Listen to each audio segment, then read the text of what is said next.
So yes, I gotta bring it back to race.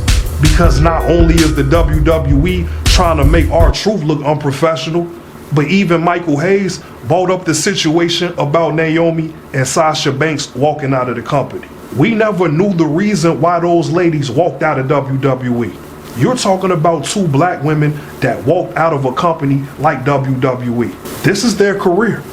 They could go to other places like they did. But like we all know, WWE is the major leagues. Point blank period. As incompetent as that company has been, they're still the #1 spot for pro wrestling. So you're talking about two black women that had that in mind when they walked out of the door. And Sasha Banks never looked back. I could argue that the door was only open for Naomi because it almost had to be. Because the bloodline still runs WWE for the most part. Past, present, and eventually when they get guys like Zilla Fatu, the future as well. So they almost didn't have a choice but to get Naomi back there. And not only did they bring her back, but before she just started her family, she was the world heavyweight champion as well. So let's keep that in mind. Let's keep everything in perspective. If you walk out of a company like WWE, they're not just gonna be open arms and forgive you. Even if you are a part of the mob, they'll let you back in the company, but that don't mean you're gonna be on top. And it damn sure don't mean you're gonna be a world champion. Maybe I'm wrong, but in my opinion, this is the WWE admitting fault on their part. You could look at a guy like CM Punk and say the exact same thing. Ironically, CM Punk is our world heavyweight champion as we speak.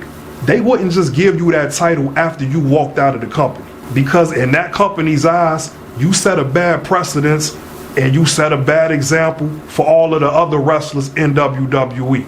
But a lot like Naomi, WWE know that they were partly wrong for the things that went on in the CM Punk situation. One thing that we didn't talk about before was the fact that it was rumored that Bianca Belair had a lawsuit against WWE. And this lawsuit was based off the guidelines of racial discrimination when it comes to storylines. So basically, this lawsuit is saying the WWE was writing stereotypical and offensive material for Bianca Belair.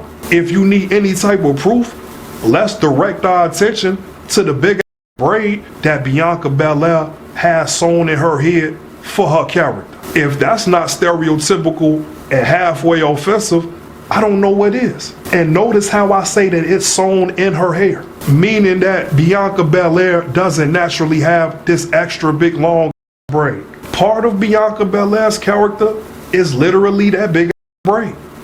Even with the graphics that they showed during her entrance, they have her name or nickname spelt out with the big braid.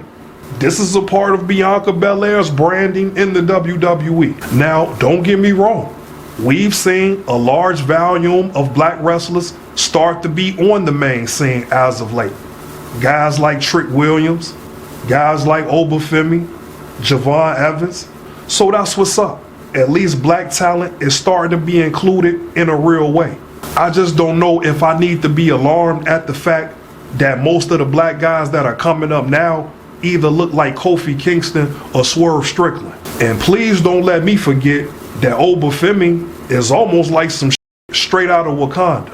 Again, I just don't know if I need to be alarmed over these things.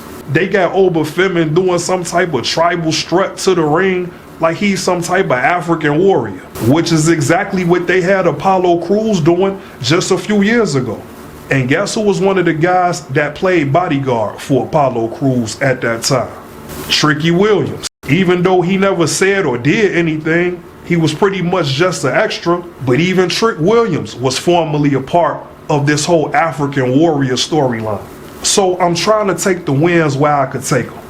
I'm happy to see Obafemi and these guys that I mentioned make it to the main roster. And we see the type of impact Trick Williams is having already. All three of those guys that I mentioned are going to be power players in WWE. That's Javon Evans, Trick Williams, Obafemi. The future looks bright. The only problem is there's people on WWE Creative that go by the name of Triple H, Bruce Pritchard, and Road Dogg Jesse James.